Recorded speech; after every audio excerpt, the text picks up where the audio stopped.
Hello, everybody, and welcome back to another episode of the Rogue Agent Answers. My name is the Rogue Agent. Some people call me David Lewis, and every week I answer one of the many life insurance-related questions that I've received from clients, from email subscribers on the daily email list, questions floated to me from across the interwebs, in the comments sections, which I know you're not supposed to read, or just interactions that I've had with people in real life over the past 20 years, which is a long time. And some of these questions I just scribble down on scrap pieces of paper. Some of these are stuff I've written down on my phone. Some of it is on Post-it notes scattered all over the office. And every week I answer one of those questions. So if you'd like to ask your question, drop them in the comments section or join my email list for more life insurance tips and advice at therogueagent.com. Also, keep in mind that nothing in this podcast is or should be construed as financial investment, legal, or tax advice. In fact, nothing that I say in this podcast should be construed even as insurance advice, as I don't give individual advice blanket just across the internet unqualified to random strangers. So if you need any of that stuff, contact a licensed professional that you know, like, and trust, preferably someone licensed in your jurisdiction. And now for this week's question. Does it make more sense to pay off a policy loan or add money to the PUA rider? I guess this refers to policy. Oh, yeah, paying back a loan. I see. Yeah, this is kind of like a question in reference to, I think, infinite banking, where people are paying off loans, and this particular client was asking whether or not you take out a policy loan, or, should you pay back the loan in full before adding money to the PUA rider, or should you add money, like pay off the principal and like some of it, and then also add to the PUA rider, like splitting the payments between loan payments and PUA. Well, it depends on the size of the loan, what the net cash value is after the loan, and what the loan is being used for. So normally it makes sense to pay off a loan before adding money to a policy. There's probably situations where I can imagine where it's not going to be that way. So maybe you're splitting your payments between loan repayment and PUA rider payments. I say it makes sense to pay off a loan first just because of the amount of interest that's being generated. However, something that to consider too is that if you're making, let's say you take out a policy loan and you're going to repay it over 10 years. If some of the payment is loan repayment and some of it is paid up additions rider payment or PUA rider payments, those PUA rider payments, if you start making them right away instead of waiting to the end of the loan, you're giving them more time you're adding them to the policy sooner, and you're giving them more time to compound. Potentially that could add a lot more money to your policy over time, just because because for the whole time you're adding money to the policy instead of waiting to the end of the loan. Of course, if you do that, it's going to take longer to pay the loan off. And you're going to pay more interest to the insurance company because you're delaying the full repayment of the loan, because you're splitting up the payments. So that's why I say normally it makes sense. A lot of people see it makes sense just to pay off the loan before adding money back to the policy. But this also assumes you're not draining the policy of cash value when you're taking the loan. So insurance companies will nearly always charge more interest on the loan than what you receive back in interest credits, like dividend credits. And that's to prevent you from getting leverage over on them. They don't want you to do that, especially over the long term. Really, you don't want them to do that either. Like, no policy owner wants the insurance company to lose money, because that's where it's like biting the hand that feeds you, right? Like, they're the ones responsible for generating future returns and paying future insurance benefits. You don't want to hurt them, or they're not going to be able to do their job. And then, you don't want to risk blowing up the mutuality just so you can gain a few basis points edge over on them. And if everybody was doing that, it wouldn't be very good for the carriers or for the policy policyholders for that matter. So that's why they're going to do that. Now, there's exceptions to this. Sometimes there is times when that does happen, but in general, it holds true. So, in some cases, the carrier is going to do what's called a wash loan, meaning the cost of the loan is going to be completely offset by the interest credits paid back at the end of the year. So I know of carriers that do this as of this recording, and they may not do this in the future. So if you're listening to this, I don't know, years and years in the future, maybe this has changed by then. But I know at least right now, Penn Mutual does this in years 11 plus on all of their whole life products that they issue. This is what, 2026. They don't call it a wash loan because on whole life you can't really do that. I think there's some regulatory thing, you can't really call it a wash loan. On ULs you can call them wash loans, but basically what happens is they'll charge you the interest rate, and then because they do direct recognition, they change the dividend rate to match the loan rate. So if the dividend rate is 5%, they're going to change the loan rate on borrowed funds to 5%. If the dividend interest rate is, let's say, 7%, they're gonna change let's say your normal loan, let's say your dividend rate was normally, 6% or something, and let's say they're charging 7% for loans, so they're going to change your dividend rate on the borrowed funds to the collateral for that to 7%. So you're going to make a 7% dividend on all the money that's being held as collateral for that policy loan. And that's going to essentially wash out the loan. They don't call it a wash loan, but you're paying 7% interest at the end of the year. They're crediting back 7%.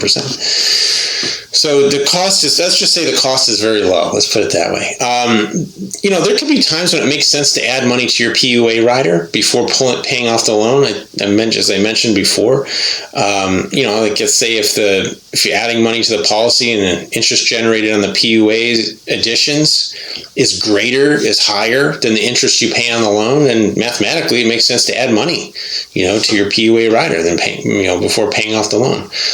Now, granted, the loan interest would have to be, pretty low. So let's say, if you've got a carrier who's charging a low fixed rate, let's say, for example, and your PUA rider is earning, 4 or 4.5, yeah, maybe add some money to the PUA rider and don't worry so much about the paying off that loan first.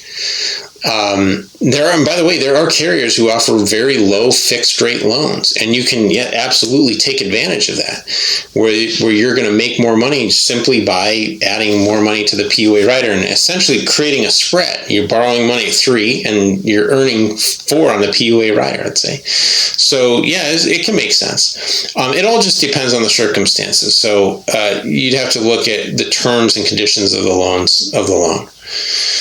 Next question. Would you recommend any of the smaller companies like Lafayette Life, MTL, Mutual Trust Life, MTL, or OneAmerica? Well, it really depends on whether or not you can get approved at one of the major mutuals for the type of policy you want. So I hate to say, I divide carriers up as like first tier and second tier carriers. The major mutuals, the old true blue mutuals, the big ones. There's Northwestern, Mass Mutual, Guardian, New York Life, Penn Mutual. Those I consider like the 5 old mutuals. And Penn Mutual is the baby of the group. They're actually considered a mid-sized carrier. They're not even considered a quote-unquote large carrier. The large carriers are the big 4, what they call the big 4. And Lafayette, MTL, and OneAmerica are smaller than Penn Mutual. They're like teeny tiny. They're like toddlers. They're like not even babies. Really. Let's say Penn Mutual's a baby, but Penn Mutual would be like a toddler, and then these others would be like newborns or something. They're really small. Especially now, some of these carriers are connected to larger insurance companies, like holding companies like Lafayette and MTL. So Mutual Trust Life has a parent company that's much bigger than they are, than just the mutual side. And Lafayette's the same way. Lafayette is, I think, owned by Western and Southern Life. They have a big, in the background, right, a big holding company that owns them. So, but the mutual part is a very small company. So it just depends. When I look at, and I hate to come back to illustrations, I don't like relying on illustrations for performance type stuff. But there are times when I will look at a carrier's illustrations, particularly on the guaranteed side. And I would tell you just from personal experience, and I've seen some of the illustrations. Now, it's been a while since I've seen illustrations for some of the carriers, but I've seen mutual, I shouldn't say who the carriers, but there's some carriers that I've looked at, and the guaranteed rate. Now, when I'm talking about hypotheticals, I'm talking about the guaranteed rate, the guaranteed column. The guaranteed column of the carrier, whatever the carriers, was so low. I mean, just pairing guarantees was lower than another carrier's guaranteed rate. And on that basis alone, I'd say, geez, maybe we should just at least, if you go with a higher guaranteed policy, you know for a fact you're going to perform better.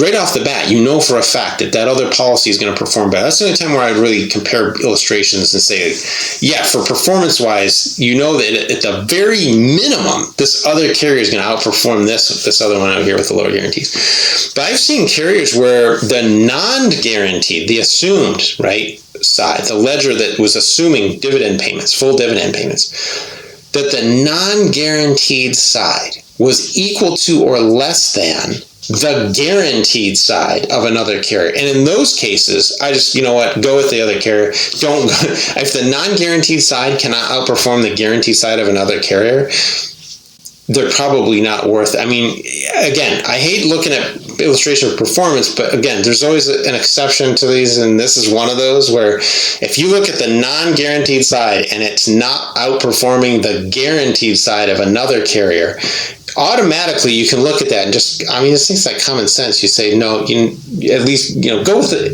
Even if you're just going on the guarantees, go with the one that has a higher guarantee at least. Because the non-guaranteed side is going to be even higher than that, if they're doing better, right? So if they're actually able to pay dividends, which they all are, then you're going to get even more. So most of the time, this is why I say that most of the time, you're going to want to stick with, let's say, Guardian or Penn Mutual for cash value accumulation, Mass Mutual, New York Life, those carriers.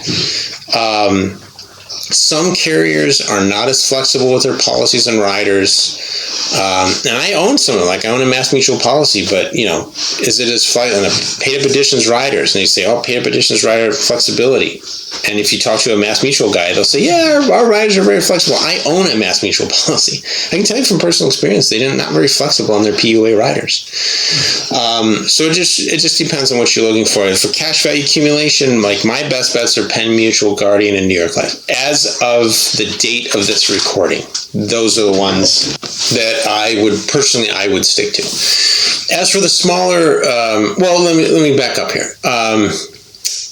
The other major mutuals that are out there, they tout their accumulation whole life products, but most of the other carriers, aside from the ones, like I said, as of this writing, Guardian, Penn, and New York Life, the other carriers are, they'll tell how good their performance is on their whole life. But what I have seen is they're nearly always lacking in design flexibility, which is fine. It's fine if you're okay with a rigid policy design, and some people are. If you know how much premium you're going to pay, like I'm not going to put any more than X amount in, and you're going to design it so you're essentially pre-funding everything, and everything's going to be paid up. You have large lump sum of money you're just going to pay in over time, and you're not going to change your premium. That's fine, and the policies will actually perform really well. All the big four, their policies should perform very well. So the difference you're going to find is in the flexibility of some of the riders, and some of the provisions, like how generous the carrier is with some of their provisions and how they rate them and how they,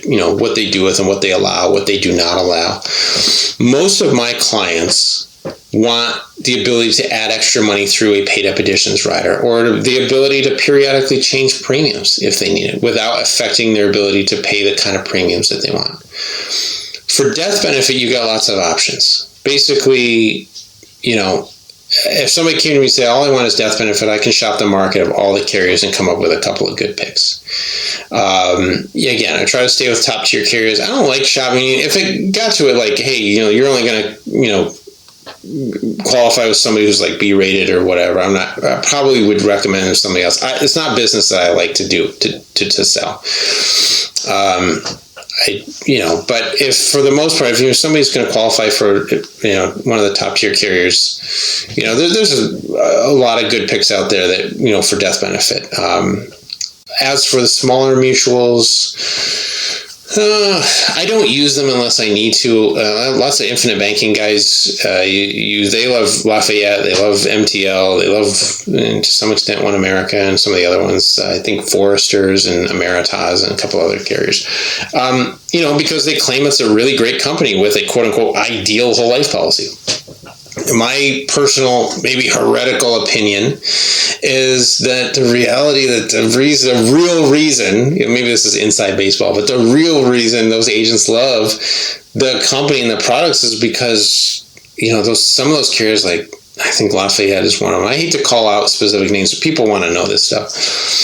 They love the 120 to 140% commission rates on the products. Whereas if you're selling for, let's say, like Guardian, you might only make like 70% or less. You might only make 50% on just the base whole life policy. Now, if you're doing a custom design with paid up additions and base whole life, and all of a sudden your base whole life is only like a couple grand, and your agent is going to make $1,000 on the sale versus he might make $10,000 on the sale of the same premium, he's going to go with, a lot of times, just go with the higher one that pays him the most money. So that's factors into it, the agent factor, what they want to make. And those rates are nearly double, what the industry average whole life insurance is. So that's why they write the business. It's not because of some super secret awesome product offering. It has to do with the commission rates, comp rates that the carriers will sometimes offer. And it really is not by the way, it's nothing to do with the product, because there's some whole life products that, they perform really well and they don't pay the agent very well. They don't necessarily, they don't pay him nothing, but they don't pay as well as some of the other carriers. And it's just a great product, right? So it kind of depends on who you're talking to and what the agent wants to sell. Years ago, I spoke to the regional VP for one of the smaller carriers, and it was a very small company, and that's not necessarily bad. But I could never justify selling those products when some of the more established, when some of the older mutuals, the larger ones, are available. Again, the IBC agents love some of these smaller carriers, but in terms of the product and the company financials, and again, I'm not saying the company financials are bad or the companies are in trouble or there's nothing, going on with them. It's not like they're risky companies or anything. Inherently, if you want to talk about financial risk, smaller companies are always, in a sense, more risky than larger, more established companies, just because of the size and the amount of capital they have and the risk that they have to take, to get the same amount of kind of investments and investment allocation, so on and so forth, as the bigger companies. It's a lot easier for the bigger companies to spread the money around and have just buying power. They have a place to put the money, and they're not going to, if let's say a mass mutual, blows up $1 billion on a bad investment, it's not really going to hurt the carrier. If, let's say, a mutual trust life blows up $1 billion in capital, that could be the end of them, because that's a lot of money for them. So that said, if you want a policy from one of the smaller companies, it's not a problem. You could go to anybody who's, you could buy, a whole life product from any of those carriers. And, I don't think that necessarily going to be a problem. It just, it's just not the type of thing I personally would buy. That's just me. It doesn't mean that everybody else has to buy the same things I buy. It's not what I buy. It's not what I would buy. It's not what I sell. It's not what my clients buy. So anyway, where do you see dividend rates going in the future? Well, this is kind of an easy one. When interest rates go up, dividend rates go up. not immediately, but they go up. So if let's say interest rates in the market interest rates go up, dividend rates are going to rise in general over time. So as rates climb, I expect dividend rates to climb. So as of this recording, long-term interest rates are headed up. And if that continues, then dividends should rise in response to that. There's always going to be a lag of several years, but generally speaking, dividend rates should rise. If rates level off at some point and chop sideways or something like that, dividend rates probably will still rise for a little bit, but eventually will level off as well. If rates fall back down again, then dividend rates, are going to go back down generally. That's just how it is.